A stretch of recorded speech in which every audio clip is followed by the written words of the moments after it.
अवधूत चिंतन श्री गुरुदेव दत्त श्री रामकृष्ण सरस्वती क्षीरसागर महाराज की जय। तुम्हा सर्वांना गुरुपौर्णिमेच्या खूप खूप शुभेच्छा। आजच्या सुंदर व्लॉगमध्ये तुम्हा सर्वांचे खूप खूप स्वागत आहे। चला व्लॉगची सुरुवात करूया। फ्रेंड्स, आज आपण जाणून घेणार आहोत दत्त संप्रदायातील एक तेजस्वी संत, वेद संरक्षणासाठी संपूर्ण आयुष्य समर्पित करणारे आणि हजारो भक्तांचे श्रद्धास्थान असलेले परमपूज्य सद्गुरू श्री रामकृष्ण सरस्वती क्षीरसागर महाराज यांचा प्रेरणादायी असा जीवन प्रवास। महाराजांचा जन्म 16 फेब्रुवारी 1934 रोजी अहमदनगर म्हणजे सध्याचे अहिल्यानगर या जिल्ह्यातील रायतळ या गावात झाला। लहानपणापासूनच त्यांची अध्यात्माकडे विशेष ओढ होती। त्यांना वेद, धर्म, ईश्वर भक्तीची आवड होती। त्यांच्या शांत, सात्विक आणि करुणामय स्वभावामुळे लोक त्यांच्याकडे आकर्षित होत। काळाच्या ओघात त्यांनी वेदांचा अभ्यास, समाजसेवा यांना आपल्या जीवनाचे ध्येय बनवले। अनेक भक्तांना त्यांनी नामस्मरण, साधना, सदाचाराचा मार्ग दाखवला। सन 1974 मध्ये त्यांनी अहमदनगरच्या म्हणजेच अहिल्यानगरच्या सावेडी येथे श्री दत्त देवस्थान ट्रस्टची स्थापना केली। या ठिकाणी दत्त मंदिर, वेद पाठशाळा, गुरुकुल परंपरा आणि विविध धार्मिक उपक्रम सुरू झाले। आजही अनेक विद्यार्थी तेथे वेदांचे शिक्षण घेत आहेत आणि हजारो भाविक दर्शनासाठी येतात। महाराज नेहमी सांगत असत, गुरुभक्ती, नामस्मरण आणि निस्वार्थ सेवा हेच जीवनाचे खरे धन आहे। त्यांच्या या मार्गदर्शनामुळेच अनेक भक्तांच्या जीवनात सकारात्मक बदल झाले। त्यांचे अनेक अजूनही अनुभव भक्त लोक सांगतात। श्रद्धा, संयम, सात्विक आचरण यावर त्यांनी विशेष भर दिला। त्यांनी धर्माचा प्रसार केवळ प्रवचनांमधूनच नव्हे तर प्रत्यक्ष कृतीतून केला। वेदांचे जतन, गोसेवा, यज्ञ, सत्संग आणि समाज प्रबोधन हे त्यांच्या कार्याचे महत्त्वाचे आधारस्तंभ होते। 8 सप्टेंबर 1999 रोजी महाराजांनी समाधी घेतली। त्यांची समाधी सावेडी अहमदनगर येथील श्री दत्त देवस्थानात असून आजही हजारो भक्त तेथे दर्शनासाठी जातात आणि सद्गुरू कृपेचा अनुभव घेतात। संतांचे जीवन आपल्याला भक्ती, सेवा, नम्रता, सदाचार यांचा संदेश देते। आपणही आपल्या दैनंदिन जीवनात नामस्मरण, चांगले विचार आणि निस्वार्थ सेवा यांचा स्वीकार करूया। महाराजांच्याच आश्रमातील काही सुंदर अमूल्य असे क्षण मी आता तुमच्याबरोबर शेअर करते। तिथे तुम्हाला दिसेल व्हिडिओमध्ये स्वतः महाराज पण बोलत आहेत। तिथे वेगवेगळे धार्मिक उपक्रम कसे साजरे केले जायचे त्याचे पण काही तिथे क्षण टिपले गेलेले आहेत। तुम्ही पण त्याचा दर्शनाचा लाभ घ्यावा। गुरुपौर्णिमेच्या मंगल प्रसंगी दत्त देवस्थान किती सुंदर फुलांच्या आकर्षक सजावटीने सजवले जाते बघा। हे आहे मुख्य मंदिर। त्याच्या पायऱ्यांवर पण केळीचे खांब किती सुंदर लावलेले असतात। पूर्ण मंदिरांमध्ये सगळीकडे भव्य अशा रांगोळ्या, फुलांची आकर्षक संरचना केली जाते। हे आहे कल्पवृक्ष, तिथे सुद्धा फुलांची आकर्षक संरचना केली जाते। 3 वृक्ष एका ठिकाणी तिथे आहे आणि हे मंदिरासमोर किती भव्य दिव्य रांगोळी केलेली आहे ना, सुंदर। अतिशय प्रसन्न आणि मनोरम वातावरण असते तिथे।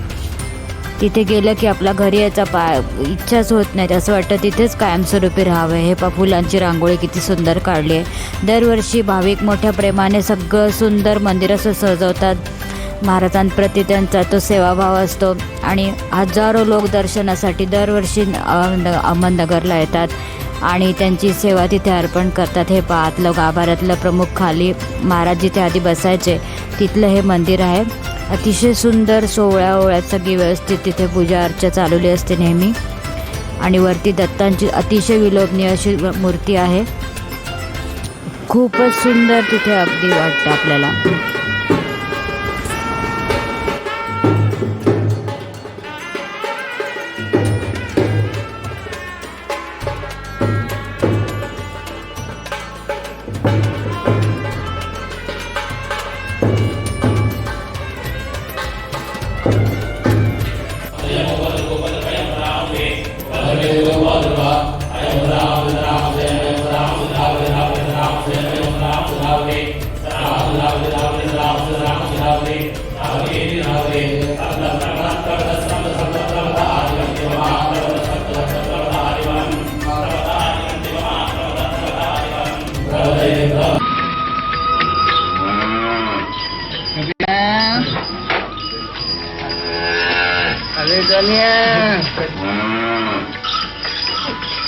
आधी आधी ठीक आहे, मस्ती करण्यासाठी व्यक्ती.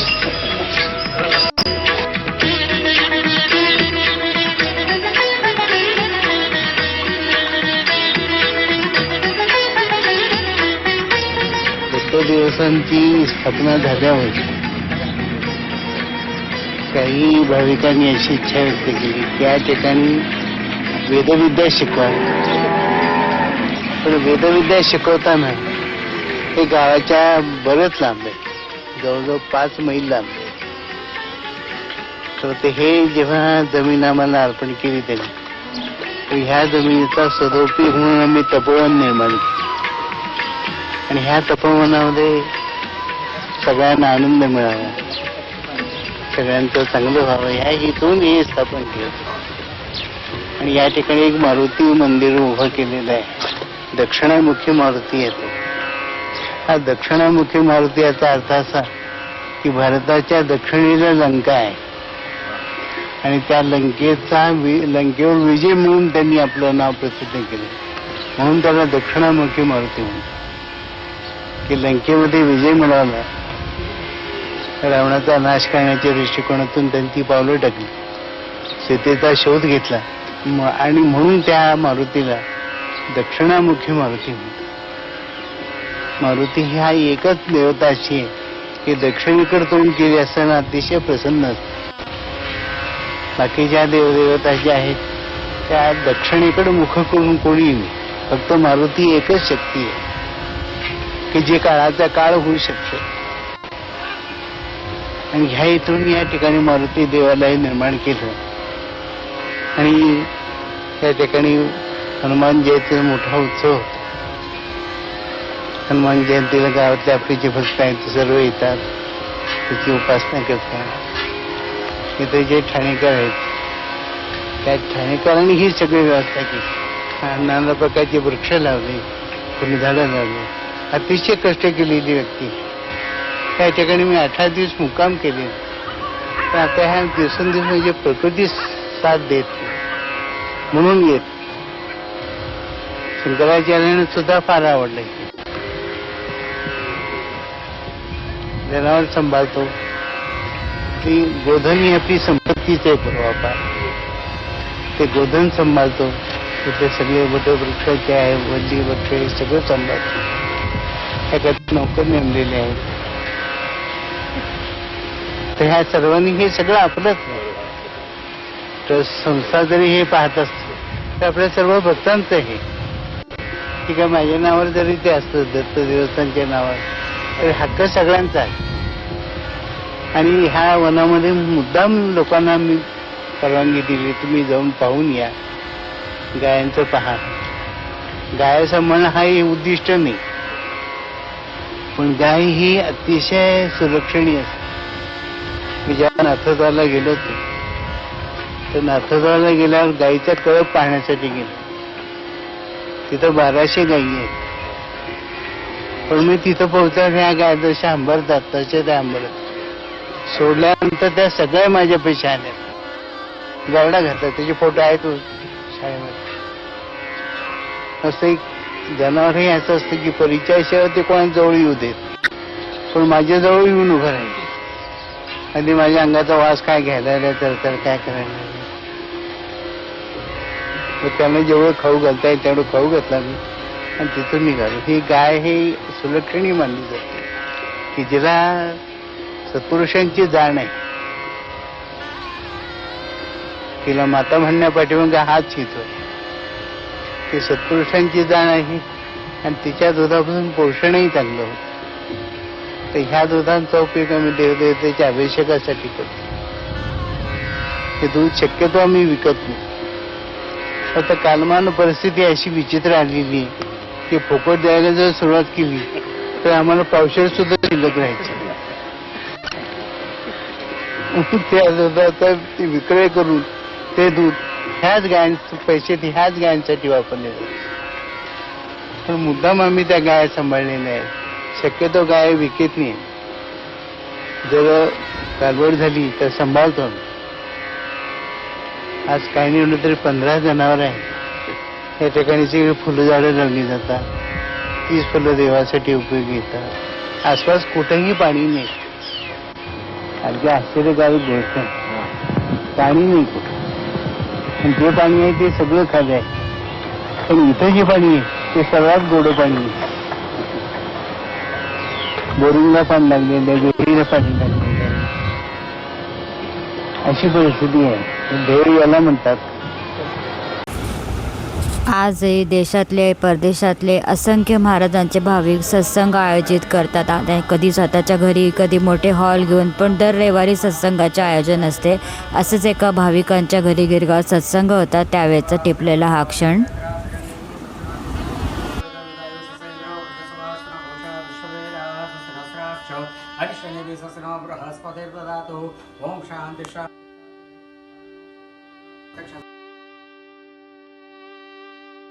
पूर्ण मंगेशकर परिवारही महाराजांचे भक्त होते. आशा भोसले तर नेहमी महाराजांच्या दर्शनाला यायच्या आणि मंगेशकर कुटुंबियांनी वेळोवेळी मंदिरात येऊन आपली गानसेवाही महाराजांना समर्पित केलेली आहे. त्याचे काही टिपलेले खास क्षण.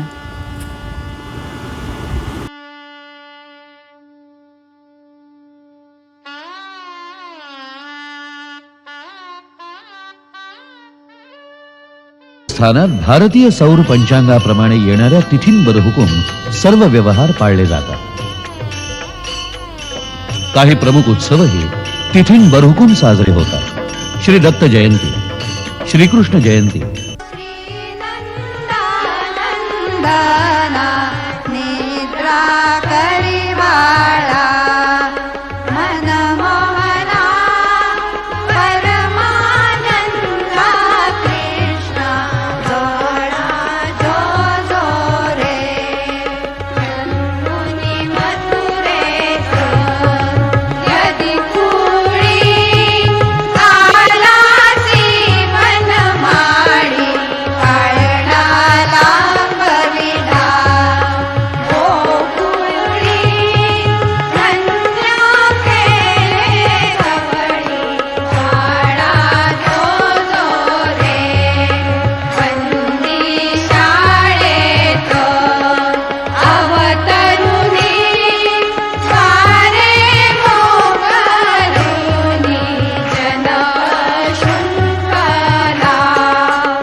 श्री सद्गुरु वर्धापन दिन, श्रीमद शंकराचार्य जयंती आणि गुरुपौर्णिमा. दीपावली उत्सवही येथे पारंपरिक पद्धतीने साजरा होतो. देव दिवाळीच्या दिवशी म्हणजे त्रिपुरी पौर्णिमेला संपूर्ण देवस्थान दिव्याने उजळून निघतं आणि रोषणाई सहित फटाक्यांची आतषबाजी केली जाते.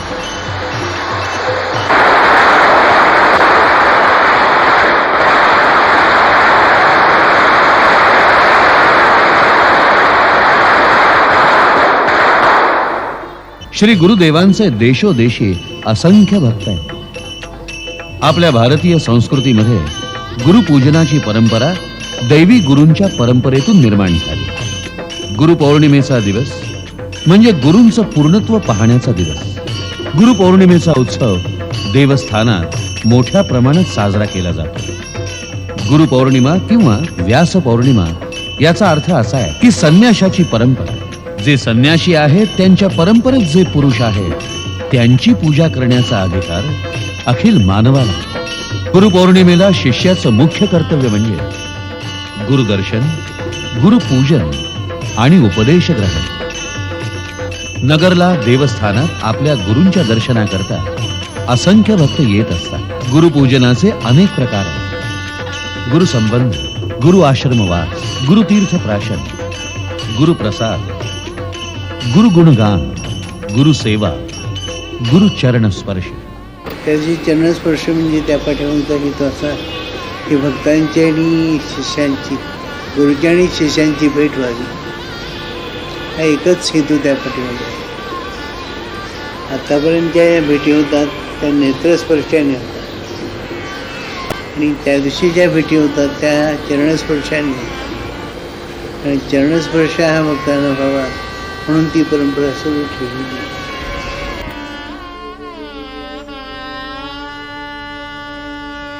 ओंकार स्वरूपा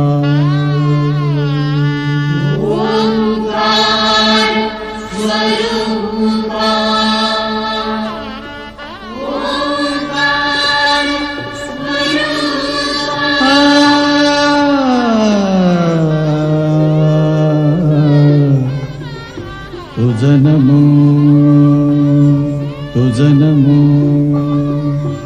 तुझ नमो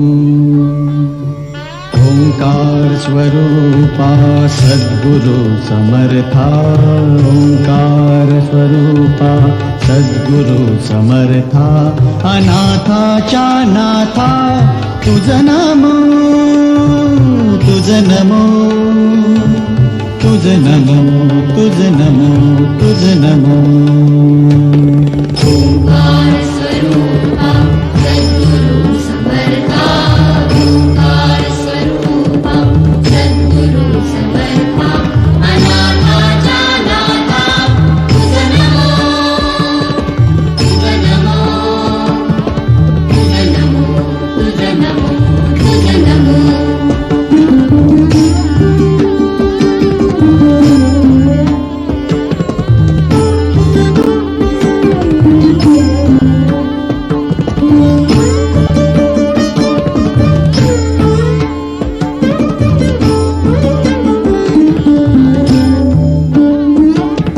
सद्गुरुराया माझा आनंद सागर त्रैलोक्या आधार गुरुराव त्रैलोक्य आधार गुरुराव त्रैलोक्य आधार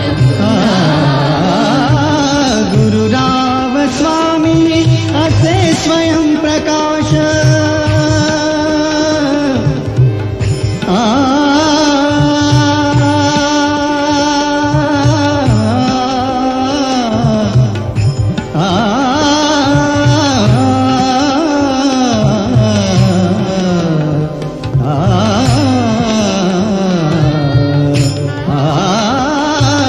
गुरुराव स्वामी असे स्वयं प्रकाश ज्या पुढे उदास चंद्र रवी पुढे उदास चंद्र रवी ज्या पुढे उदास चंद्र रवी रवी शशी अग्नि मेणती रूपा रवी शशी अग्नि नेणती रूपा स्वप्रकाश रूपा नेणे वेद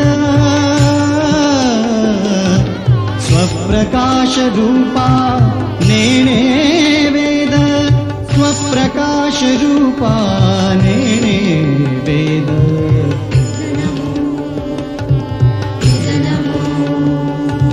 स्वप्रकाश रूपा तुझ नमो तुझ नमो तुझ नमो तुझ नमो ओंकार स्वरूपा सद्गुरु समर्था ओंकार स्वरूपा सद्गुरु समर्था अनाथाच्या नाथा तुझ नमो तुझ नमो तुझ नमो तुझ नमो माझे मोठे दिदी या व्हिडिओत आले महाराजांचे दर्शन घेताना, तेव्हा त्यांचा तरुणपणीचा व्हिडिओ आहे हा.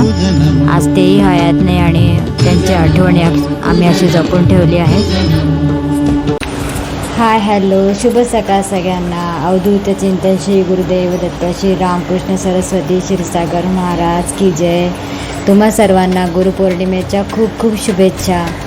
तर आज आमची सकाळ छान अशी मस्त लवकर आम्ही सगळं आटपलं आहे आणि छान देवपूजा पण सुरू आहे इकडे आणि नैवेद्याचा स्वयंपाक पण करते आहे. आज अत्यंत शुभ दिवस आहे. आपल्या गुरुवर्यांना आपला सगळा मान देण्याचा दिवस आहे. त्यांच्या चरणी आपली श्रद्धा त्यांना समर्पित करण्याचा दिवस आहे. तर तुम्हालाही आमचं आजचं रुटीन शेअर करते. चला तर मग आता आपण पूजा करता करता नैवेद्याचा स्वयंपाकही करूया. आमची सुंदर अशी देवपूजा सुरू आहे, दाखवते तुम्हाला पण.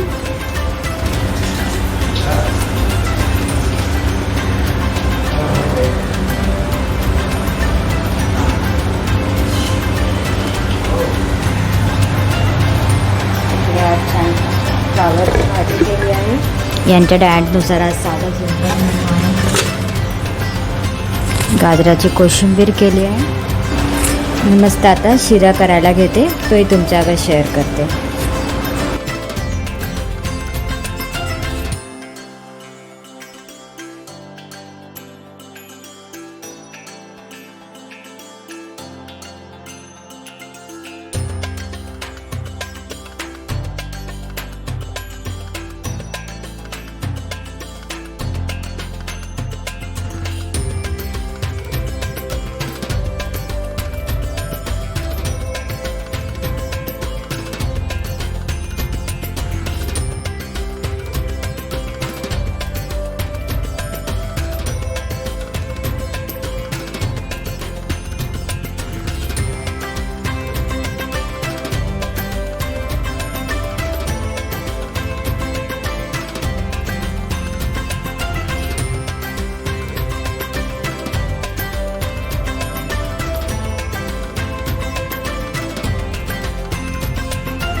आमच्या समोरच्या घरातल्या देवालाच पण आज सुंदर अशी पूजा केली. तिथे दत्तांचा सुंदर असा फोटो आहे, ज्ञानेश्वरी ठेवलेली आहे, गणपतीचा फोटो आहे छान.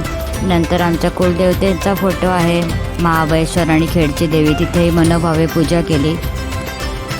सगळं घर आज सुगंधाने छान मस्त दिसत होतं एकदम, आणि एकदम सुंदर सुगंध पसरला होता.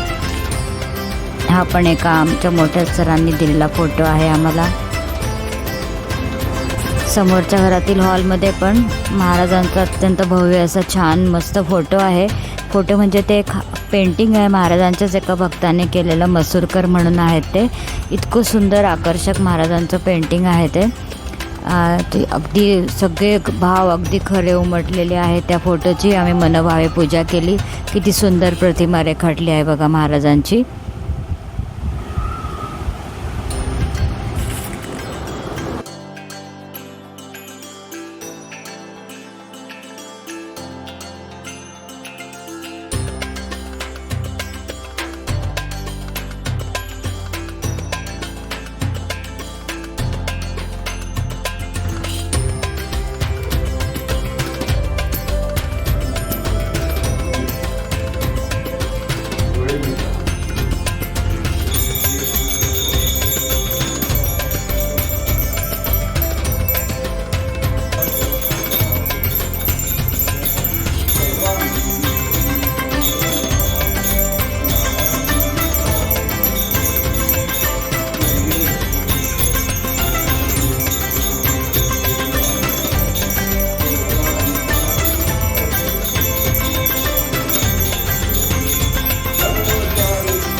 सरस्वती स्वामी महाराज की जय।